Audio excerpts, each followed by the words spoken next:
नमस्कार, आप देख रहे हैं मनी मंत्रा। मैं हूं आपके साथ कविता थपलियाल। मनी मंत्रा एक ऐसा शो जहां पर हम कराते हैं आपकी फाइनेंशियल प्लानिंग, यानी आपको ले जाते हैं आपके आर्थिक सपनों के करीब। शो की शुरुआत करते हैं, बताते हैं आपको क्या है खास आज के शो में। अपने बच्चों में कैसे बांटे संपत्ति, कैसे चुने जायदाद का सही हकदार, बताएगा मनी मंत्रा।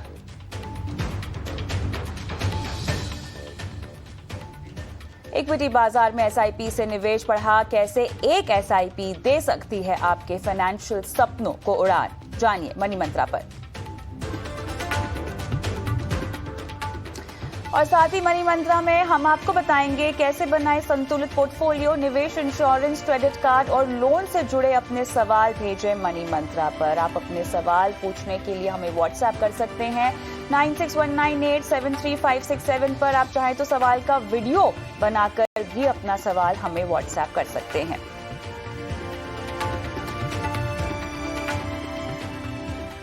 चलिए, बेहद खास शो और साथ में है बेहद खास मेहमान आनंद राठी वेल्थ के डिप्टी सीईओ फिरोज अजीज। फिरोज, गुड इवनिंग, स्वागत है आपका। शो की हम शुरुआत करें उससे पहले हम बात करेंगे एम्फी के आए ताज़ा आंकड़ों से, क्योंकि यहाँ पर हमने देखा है कि महीने दर महीने जो रिपोर्ट आती है जहाँ पर हमें निवेश के आंकड़े पता चलते हैं, उसके मुताबिक रिटेल निवेशकों की दम पर बाजार में जमकर निवेश आता हुआ दिखाई दे रहा है। यहाँ पर हम लगातार इक्विटी AUM और SIP की बात करें तो एक बार फिर से रिकॉर्ड ऊंचाई पर ये आंकड़ा जाता हुआ हमें दिखाई दे रहा है। क्या है इसको लेकर डिटेल्स, हमारे सहयोगी शरद दुबे बता रहे हैं।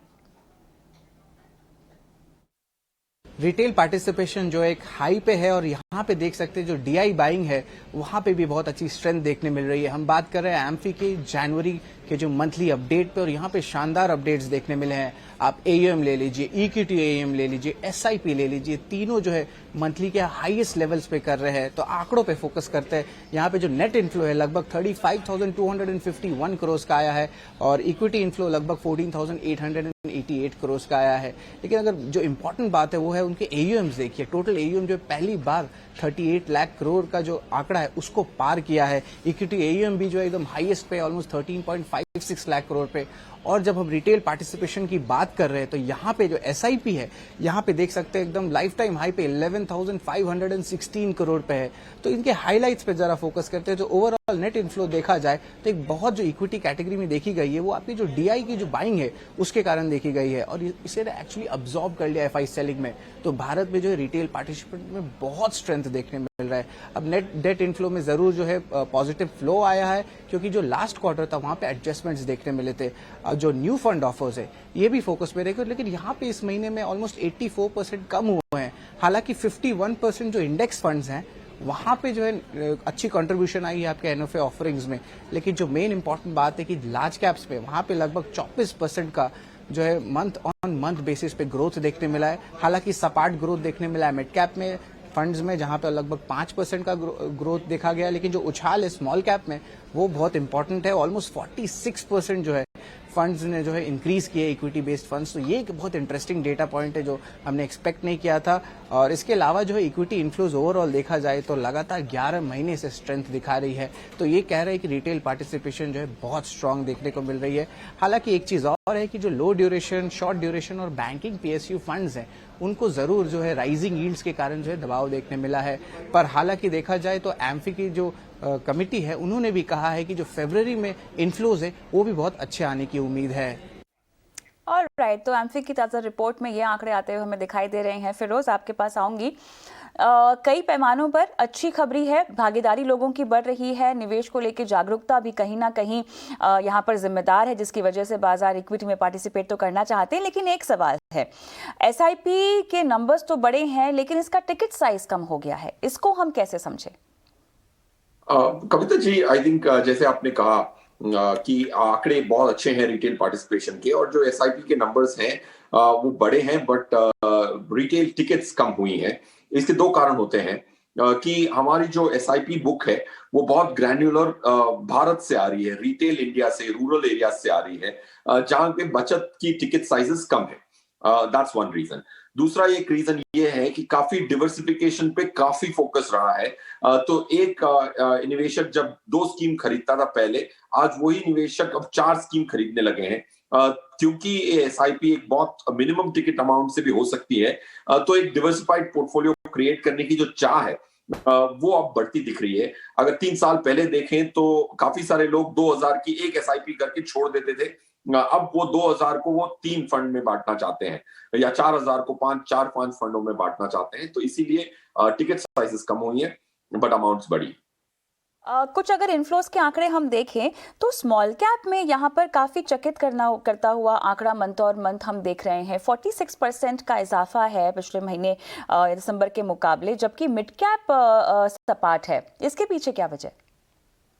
इसकी दो वजह हैं। क्या होता है कि अनफॉर्चुनेटली इन्वेस्टर्स पास्ट परफॉर्मेंस देख के ही इन्वेस्ट करना चाहते हैं। कितना भी हम जागरूकता फैलाएं कि past performance is not an indication of the future. Last year अगर आप देखेंगे स्मॉल कैप इंडेक्स बेहतरीन इंडेक्स था, इसीलिए स्मॉल कैप फंड्स की जो रिटर्न्स थी वो स्टुपेंडस रही हैं। 2 साल उसके पहले के जो 2 साल थे अच्छे नहीं रहे थे, तो स्मॉल कैप की परफॉर्मेंसेस रिवर्स हुई हैं, तो उसकी वजह से इन्फ्लोज बढ़ी हैं। That's point one.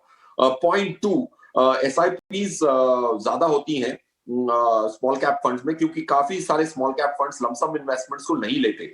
तो एक डिमांड सप्लाई की मिसमैच आती है, तो एक और चाह बढ़ती है। जैसे एसआईपी एसबीआई की स्मॉल कैप फंड जो है उसमें 25% 25,000 की एसआईपी ही मात्र कर सकता है कोई निवेशक। लमसम इन्वेस्टमेंट किसी को अगर 10 लाख डालने हैं तो नहीं डाल पाता है।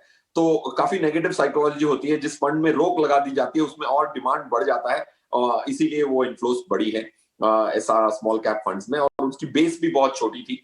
स्मॉल कैप एक छोटी कैटेगरी है in terms of assets they manage compare to large cap and mid cap. तो छोटे बेस में परसेंटेज आंकड़ा बड़ा दिखता है। That's the third reason. देखिए, लार्ज कैप में भी हमें इंटरेस्ट बढ़ता हुआ दिखाई दे रहा है 24% का, लेकिन साथ ही जो इंडेक्स का जिक्र किया जहां पर हमें भागीदारी बढ़ती हुई दिखाई दे रही है, तो एक तरफ हम स्मॉल कैप में इंटरेस्ट बढ़ता हुआ देख रहे हैं निवेशकों का, दूसरी तरफ इंडेक्स में भी निवेश को लेकर बढ़त के आंकड़े आ रहे हैं। इसको हम किस तरह का इन्वेस्टमेंट ट्रेंड समझें फिरोज? देखिए, इसमें ये अगर हम ट्रेंड रीड करना चाहें तो जब भी वॉलेटिलिटी होती है तो काफी लोग इंडेक्स फंड की तरफ भागते हैं, क्योंकि उनको लगता है कि जो ईटीएफ्स हैं निफ्टी के और सेंसेक्स के, उसी में सबसे ज्यादा एसेट्स अंडर मैनेजमेंट है। काफी सारे 100+ ईटीएफ्स हैं, इंडेक्स फंड्स हैं, ईटीएफ प्लस इंडेक्स फंड्स हमारी कैटेगरीज में, डिफरेंट कैटेगरीज में। बट ज्यादातर 80% ऑफ एयूएम बीएसई और एनएसई को ट्रैक करते हुए इंडेक्स फंड्स में ही है। और काफी बार ऐसी जो वॉलेटिलिटीज अक्टूबर के बाद हमने देखी है, जहां 18,600 की लेवल्स टच हुई थी, उसके बाद मार्केट एक रेंज में घूम रही है, तो ईटीएफ का डिमांड बढ़ता है। That's point one. Point two, ये मेरे हिसाब से थोड़ी दुखदायक खबर है कि इनफ्लोज ईटीएफ्स में जाती हैं, बट अल्फास जो है जो हमने और आपने रेकमेंड किए होंगे शो में, उसकी अल्फास काफी स्टुपेंडस रही है। लास्ट कैलेंडर ईयर में 7-8% की अल्फास आई हैं एवरेज एक्टिव मैनेज फंड्स में। उससे महरूम रह गई जो ईटीएफ की इन्वेस्टर फ्रेटर्निटी है। चलिए, तो यहाँ पे कुल मिलाकर हम large cap, mid cap, small cap overall investment trend के लिहाज से देखें तो एम्फी के जो आंकड़े आए हैं मंथ ऑन मंथ जो वो जारी करते हैं, वहाँ पर अच्छी तस्वीर उभरती हुई दिखाई दे रही है। लेकिन डेट में किस तरह के निवेश के रुझान है और इसको कैसे पढ़ना चाहिए फिरोज? देखिए, डेट में ऑफ कोर्स बजट के बाद काफी थोड़ी सी गिरावट आई है इन टर्म्स ऑफ एनएवीज। तो डेट में जो ट्रेंड आता हुआ दिख रहा है, तो मेरे हिसाब से आर्बिट्राज फंड्स में थोड़ा पिकअप दिख रहा है। पॉइंट वन, जो इक्विटी कैटेगरी में आता है, टैक्सेशन उसकी एफिशिएंट होती है, बट उसकी जो ऑपरेशन होती है from a risk return perspective, वो डेट के हिसाब से होता है। That's point one. ये जो इंटरेस्ट रेट मूवमेंट ऊपर गई है, 10 ईयर जीसेक जो आफ्टर बजट ऑलमोस्ट 7 को टच कर चुका है, उसकी वजह से शॉर्ट टर्म फंड्स में थोड़ा ज्यादा रुझान आ रहा है, जो जनवरी के आंकड़े में इतनी क्लियरली नहीं आएगा क्योंकि बजट फरवरी में आया था। तो I think from a trend stand point, not just the past January performance stand point, काफी सारी फ्लाइट ऑफ कैपिटल होगी from long term debt to short term bond funds. Alright, चलिए, तो इस तरह से हम रीड कर सकते हैं एम्फी के डेटा को। लेकिन एक और अहम मुद्दा जो कि आज हम मनी मंत्रा पर लेने वाले हैं, और साथ ही जल्द इसके बाद आपके सवालों के जवाब भी शो में शामिल करेंगे। लेकिन जो मुद्दा जिस पर आज हम बात करने वाले हैं वो काफ़ी अहम है। वो आपकी पूरी फाइनेंशियल प्लानिंग की दिशा में आपको आगे ले जा सकता है और आपके परिवार वालों को भी आगे ले जा सकता है। हम आपको बताने वाले हैं कि आपकी ज़िंदगी भर की जो कमाई है, जो आपकी संपत्ति है, जो आपकी जायदाद है, उसको आपको कैसे समझदारी से अपने बच्चों के बीच में बांटना चाहिए। केवल विल बना देना या वसीयत बना देना काफ़ी नहीं होता है। आपको ये पता होना चाहिए कि आपकी किस औलाद को आपको किस तरह से संपत्ति देनी चाहिए ताकि वो आगे चलकर समझदारी से उसे भोग सके और आगे बढ़ा सके। फिरोज़, बहुत ही इमोशनल डिसीजन ये होता है जब आपको अपनी एस्टेट या अपनी जायदाद अपने बच्चों में बांटनी होती है। अगर एकलौता आपका बच्चा है तब तो कोई बात नहीं है, लेकिन अगर आपके पास एक से ज़्यादा बच्चे हैं तो उस लिहाज से देखा जाए तो माता पिता के लिए खुद के लिए फाइनेंशियल प्लानिंग करना सबसे पहले अहम होता है और उसके बाद कहीं ना कहीं अपने बच्चों के लिए अब वो क्या छोड़ कर जाएं इसका निर्णय लेना भी काफ़ी इम्पोर्टेंट होता है और कई मामलों में काफ़ी मुश्किल भी होता है, क्योंकि बच्चों में अगर आप एक तरह का विभाजन करना चाहते हैं, सिमिलर डिवीजन करना चाहते हैं तब तो ठीक है, लेकिन कई केसेस में हमने देखा है कि ऐसा नहीं हो पाता है। पहला कदम क्या होना चाहिए? बहुत इमोशनल डिसीजन होता है बच्चों में संपत्ति बांटने का, लेकिन ज़रूरी है कि आप इमोशंस को बीच में ना लाएं और बच्चों के फाइनेंशियल बिहेवियर को देखते हुए, उनके पैसों को लेके समझ और टेम्परामेंट को देखते हुए आपको संपत्ति का विभाजन करना चाहिए। बताएं। कविता जी, इसके 3 पार्ट होते हैं मेरे हिसाब से। पहला पार्ट तो ये होता है कि चाह होती है कि ये मुझे करना है। काफी लोग इसी में चूक जाते हैं क्योंकि उनको लगता है कि काफी वक्त है। कोई 50 साल की उम्र में ये नहीं करना चाहता क्योंकि लाइफ एक्सपेक्टेंसी 80 की होती है उनके मन में।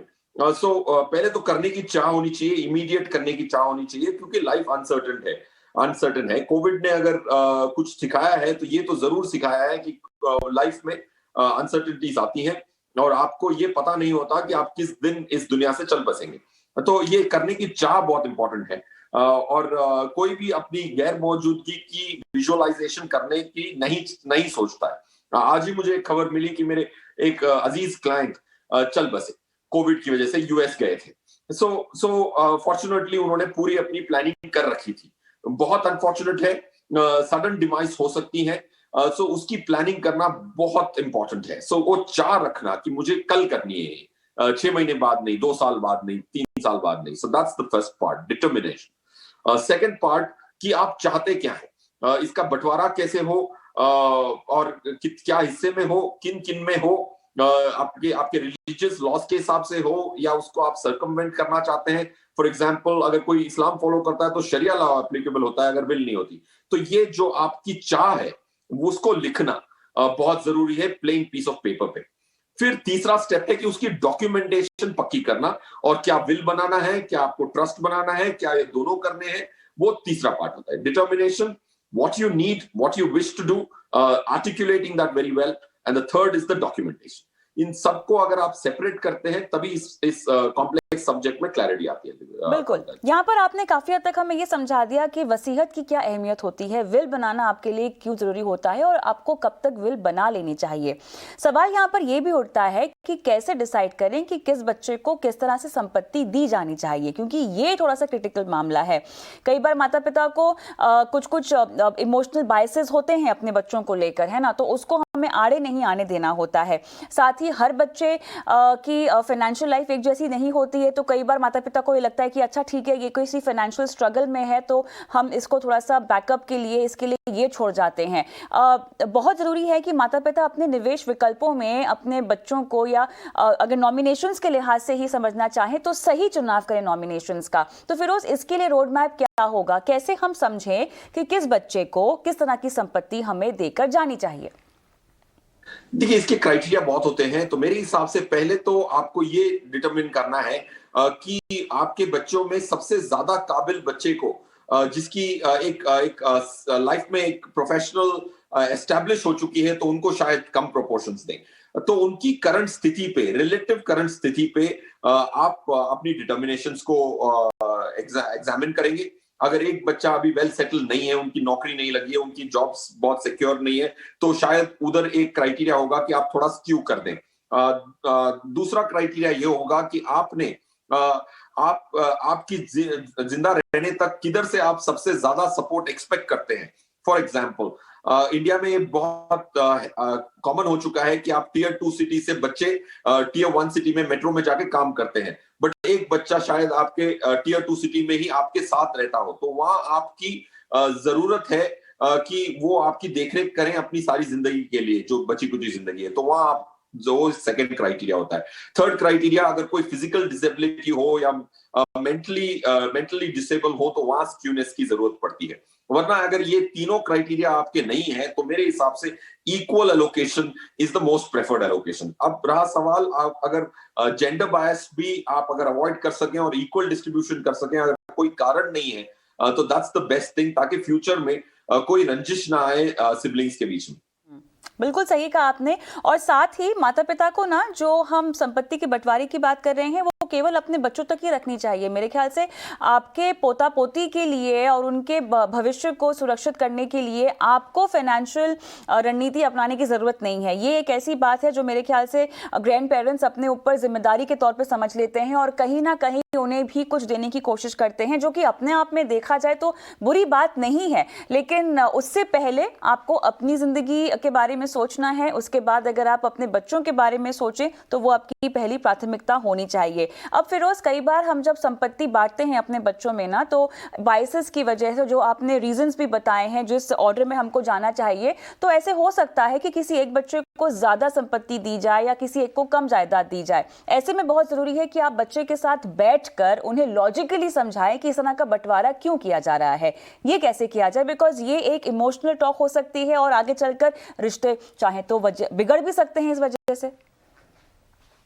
कविता जी, आपने बहुत सही फरमाया कि इस पैसा बहुत पावरफुल टूल है। वो आप में जिंदगी में खुशी भी ला सकता है, मिजरी भी ला सकता है। अब उसकी अगर आप ट्रांसपेरेंसी को एक प्राइम आधार बना लेंगे, तो बहुत संभावना है कि पैसा आपकी जिंदगी में खुशी लाए और खुशहाली लाए, ना कि रंजिशें और लड़ाई लाए। ये काफी मेरे तजुर्बे में रहा हुआ है कि दो भाई जो बहुत अच्छे लोग हैं, वो भी एक बंगलो के लिए बेंगलोर में 8 साल तक कोर्ट कचहरी के चक्कर काटे, क्योंकि ये जो पॉइंट आपने कविता जी हाईलाइट किया, ट्रांसपेरेंसी उनके पेरेंट्स ने नहीं की थी। अगर उनके लाइफ टाइम में ये भी बता देते कि ये आपके हिस्से में नहीं आएगी, तो दोनों भाई इतने तो मैच्योर थे कि छोड़ दें। तो इसीलिए ट्रांसपेरेंसी बहुत इंपॉर्टेंट है कविता जी, एंड लॉजिक समझना लोगों को बहुत इंपॉर्टेंट है, क्योंकि बच्चा वरना हर पूरी जिंदगी अपना ये एक मलाल अपने जहन में पाल लेता है कि मुझे मेरे पेरेंट्स ने फेयरनेस नहीं दिखाई। तो फेयरनेस समझने के लिए लॉजिक समझनी पड़ती है, लॉजिक के लिए ट्रांसपेरेंसी की जरूरत पड़ती है। अच्छा, कई बार फिरोज, माता पिता जो है ना, गिफ्ट के तौर पर भी अपनी संपत्ति बांटते हैं, तो मेरे ख्याल से ये तो नहीं ही करना चाहिए। आप जो कुछ भी छोड़ना चाहते हैं आप विल के जरिए छोड़ के जा सकते हैं। क्या कहेंगे आप? बिल्कुल कविता जी, देखिए, अगर आप गिफ्ट कर देते हैं तो वो इररिवोकेबल होता है। आपने पैसे ट्रांसमिट कर दिए, वो वापस रिवोक नहीं हो पाती। रिवोक का मतलब आप उसको रिवर्स नहीं कर सकते। तो गिफ्ट एक माध्यम ऐसा है जो आप अपनी जिंदगी में अगर दे देते हैं और रिश्ते बदलते हैं, हालात बदलते हैं, आपकी जिंदगी भी 10, 15, 20 साल उस गिफ्ट के बाद चल सकती है, तो उसमें भी काफी उतार चढ़ाव आ सकते हैं। तो विल के माध्यम से या फिर एक सिंपल ट्रस्ट के माध्यम से भी दिया जा सकता है, बट विल एक बहुत पॉपुलर मेथड है। बट आई थिंक गिफ्ट को जरूर अवॉइड करना चाहिए। हमने बड़ी बड़ी फैमिलीज में भी देखा है जहां गिफ्ट करने के बाद बहुत वर्ताव में, चाइल्ड के वर्ताव में भी फर्क पड़ा। इसीलिए will is a stronger tool, और आप जब तक हैं वो उस पैसे का कंट्रोल रखें और विल बना लें। विल को रिव्यू करें हर साल, उसको अगर अमेंड भी करना है तो 2 घंटे 3 घंटे लगा के उसको अमेंड करें, ना कि गिफ्ट देके अपनी रेस्पॉन्सिबिलिटी को आज ही पूरा कर दें।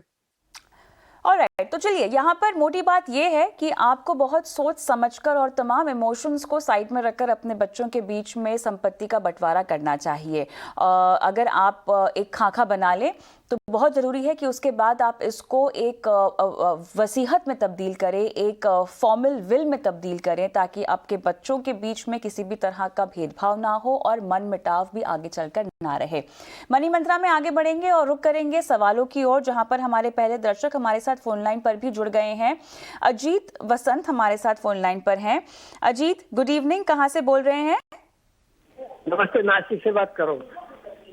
नासिक से बात कर रहे हैं अजीत जी, बताइए सर। आपकी उम्र 65 साल की है, रिटायर हो चुके हैं सर? जी जी हाँ, 5 साल हो गए। 5 साल हो गए रिटायर होके? जी हाँ। तो अभी रिटायरमेंट के बाद क्या कर रहे हैं? घूम रहे फिर रहे हैं, कुछ कर रहे हैं?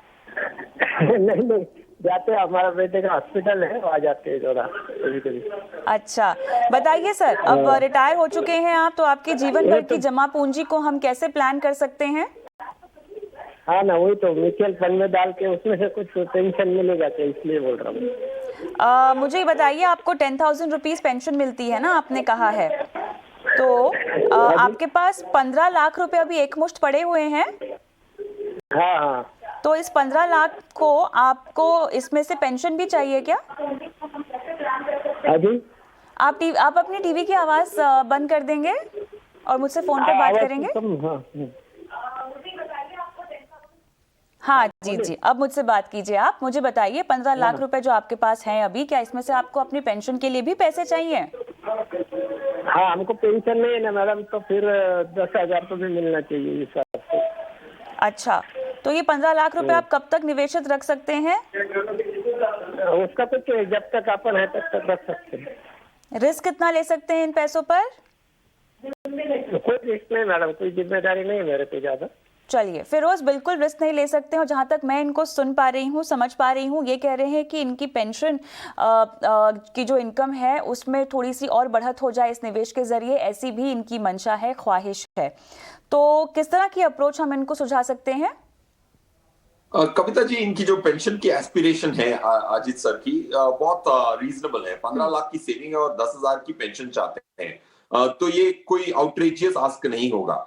पॉइंट 1। पॉइंट 2, रिस्क नहीं लेना है, फिर भी थोड़ी सी बढ़त अपनी पेंशन में हो, तो एक लाइफस्टाइल, जैसे महंगाई बढ़ती जाएगी तो वो सस्टेन कर पाएंगे, क्योंकि 5 साल बाद शायद 10,000 रुपए काफी ना पड़े अपनी जिंदगी को उसी लाइफस्टाइल से गुजारने के लिए। तो अजीत साहब को ये करना चाहिए कि थोड़ा प्रोपोर्शन इक्विटी में जरूर डालना चाहिए, 20, 25, 30% ही डालना चाहिए। इनको सुनने के बाद मैं स्ट्रांगली फील करता हूँ कि 25% इक्विटीज डाल सकते हैं ये, 75% फिर भी डेट रखना पड़ेगा।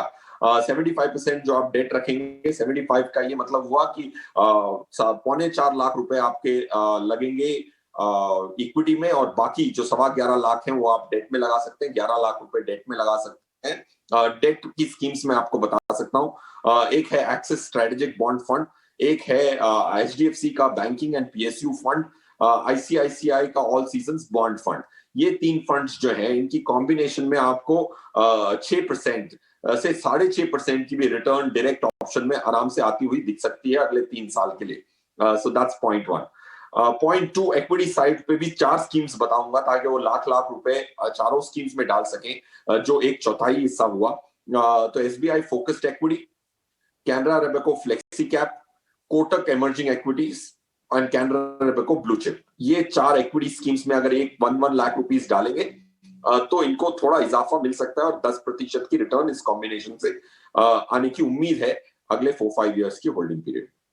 अब जो इनको रेगुलर इनकम चाहिए फिरोज, वो इस तरह के निवेश से कैसे मिल पाएगी? क्या ये अपने पैसों को एसडब्ल्यूपी के जरिए, जो इनका डेट निवेश है उसमें एसडब्ल्यूपी के जरिए अपनी रेगुलर इनकम का प्रबंध कर सकते हैं? यस कविता जी, जो आपने कहा वो बिल्कुल सही कहा। एसडब्ल्यूपी, सिस्टमैटिक विड्रॉल प्लान, जिसकी एब्रीवेशन है एसडब्ल्यूपी, उससे ही इनको विड्रॉल करनी चाहिए। तो एक फंड चुनना चाहिए उनको, एचडीएफसी का बैंकिंग एंड पीएसयू फंड में एसडब्ल्यूपी की विड्रॉवल 10,000 रुपीज की अगर एक ही फंड से करें तो बाकी जो फंड्स 6 फंड्स मैंने बताया उसको डिस्टर्बेंस नहीं होगी। और जब ये फोलियो खत्म हो जाए तब आपको दूसरे फोलियोज की जब आप वैल्यू देखेंगे तो जाहिर सी बात है कि उसकी वैल्यू इससे ज्यादा होने की अच्छी खासी संभावना है। सो SWP पूरी स्कीम्स में से SWP करने का एक ऑप्शन है। दूसरा ऑप्शन है एक स्कीम का चुनाव करके उसमें से अगर आप 10,000 रुपए की SWP करते जाएंगे तो टैक्स एफिशिएंसी होगी, पूरे 10,000 रुपए पे टैक्स लगेगा ही नहीं। Of course 1.2 lakh per annum पे टैक्स नहीं लगता है इंडिया में, 2.5 लाख की स्लैब है, बट अज्यूमिंग कोई और भी इनकम आती है आपको तो भी it will be more efficient to have an SWP। Alright, चलिए जीत जी, उम्मीद करते हैं कि आपको सलाह समझ में आ गई है। बताए गए निवेश में आप 15 लाख रुपए डाल सकते हैं, रेगुलर आय भी पा सकते हैं। लेकिन हम आगे बढ़ेंगे और राजन, हमारे अग्र दर्शक का सवाल हम ईमेल के जरिए लेंगे। इनको 4 करोड़ रुपए चाहिए, ये कह रहे हैं, और इन्होंने अपने लिए कुछ फंड्स भी चुने हुए हैं। 27 साल की इनकी उम्र है और 15 साल में ये 4 करोड़ रुपए चाहते हैं। पराग पारेख का फ्लेक्सी कैप है, एक्सिस स्मॉल कैप है, मोतीलाल नास्डैक 100 है, CR इमर्जिंग इक्विटीज है और मिरा एसेट का इमर्जिंग ब्लू चिप भी है इनके पास। मुझे ये पता नहीं चल रहा है, अच्छा SIP के जरिए, तमाम निवेश इनका SIP के जरिए है हर महीना। फिरोज, तो पोर्टफोलियो तो ठीक लग रहा है, क्या कहेंगे आप? कविता जी, बहुत अच्छा लग रहा है, पोर्टफोलियो बहुत बेहतरीन है क्योंकि इनकी पूरे चारों स्कीम्स ने अल्फा जनरेट की है और फ्रॉम 8% टू 1.23% चारों स्कीम्स में अल्फा मिला है इनको। पराग पारेख फ्लेक्सी कैप में सबसे हाईएस्ट अल्फा मिला है 8.34% का। ये जो अल्फा मिलता है वो कॉस्ट के बाद, एसेट मैनेजमेंट कंपनी के कॉस्ट के बाद अगर आप 8% बेंचमार्क से ज्यादा कमा सकते हैं तो बेहतरीन ही परफॉर्मेंस माना जाएगा। पूरे चारों स्कीम्स जो इनके पोर्टफोलियो में मौजूद है उन्होंने बहुत अच्छा प्रदर्शन दिया है, पांचों स्कीमों ने। So I think that's great news Kavita ji. Alright, चलिए ये इनको सलाह है। अगला सवाल अंकित का मैं यहाँ पर ले रही हूँ, ये शो का आखिरी सवाल होगा फिरोज आपके साथ, और ये कह रहे हैं कि 10 साल में 25 लाख का रिटर्न चाहिए हो तो कितना इन्वेस्टमेंट करना होगा? कविता जी, इनका जो प्रश्न है अंकित का, अगर वो 25 लाख की रिटर्न चाहते हैं और अमाउंट नहीं चाहते तो ये क्वेश्चन थोड़ा ट्रिकी है। मतलब रिटर्न 25 लाख की होनी चाहिए तो कैपिटल भी होगा। तो टोटल अगर ये total 25,000 rupees per month invest करते हैं तो टोटल अगले 10 सालों में ये 30 लाख रुपीज इन्वेस्ट कर चुके होंगे। उसकी टोटल अमाउंट 12% की रिटर्न पे 56 लाख हो जाएगी। मतलब उनकी प्रॉफिट होगी 26 लाख की, उनका असल होगा 30 लाख का। तो 25,000 रुपए की SIP, ऑल 100% इक्विटी, क्योंकि इनकी जो टाइम फ्रेम्स हैं वो 10 इयर्स की हैं। So that would be the minimum amount, 25,000 रुपए हर महीने 10 साल तक, 30 लाख रुपए आपकी असल, 26 लाख का मुनाफा, 12% की रिटर्न का अजम्पशन जरूर है इसमें, हो सकता है। और उसके लिए स्कीम्स कविता जी जल्दी से बता देता हूं। Canara Robeco blue chip, Kotak emerging equities, SBI contra fund, ICICI focused equity and SBI focused equity, ये चारों पांचों स्कीम में 5-5 हजार की अगर ये SIP करेंगे और 2 साल बाद रिव्यू करेंगे तो इसमें प्रदर्शन अच्छी होनी चाहिए और अल्फा बनना चाहिए, एक्स्ट्रा रिटर्न जिसका दूसरा नाम है अल्फा, वो बनना जरूर चाहिए। राइट, तो चलिए जितना मुमकिन हो सका हमने सवालों को शामिल करने की कोशिश की है। जब भी फिरोज आते हैं तो सवालों का सिलसिला बहुत लंबा चलता है, लेकिन फिरोज इस पेशकश में आपको यही इजाज़त देनी होगी। बहुत बहुत धन्यवाद आपका, समय निकाला और दर्शकों को फाइनेंशियल राह पर आगे ले गए। लेकिन तमाम दर्शकों की तरह आप भी चाहें तो सोशल मीडिया पर अपने सवाल हमें भेज सकते हैं, ट्विटर पर, यूट्यूब पर और चाहें तो फेसबुक पर भी। लेकिन व्हाट्सएप सबसे आसान तरीका है मनी मंत्रा तक अपने सवाल पहुंचाने का। 9619873567 ये वो नंबर है जहां पर आप अपना सवाल वीडियो के जरिए जो है हमें भेजेंगे और आपको बस अपना सवालों का वीडियो शूट करना होगा और हमें वो वीडियो व्हाट्सएप कर देनी है। रुकेंगे एक ब्रेक के लिए, ब्रेक के उस पार सवालों का सिलसिला बरकरार है, बने रहें।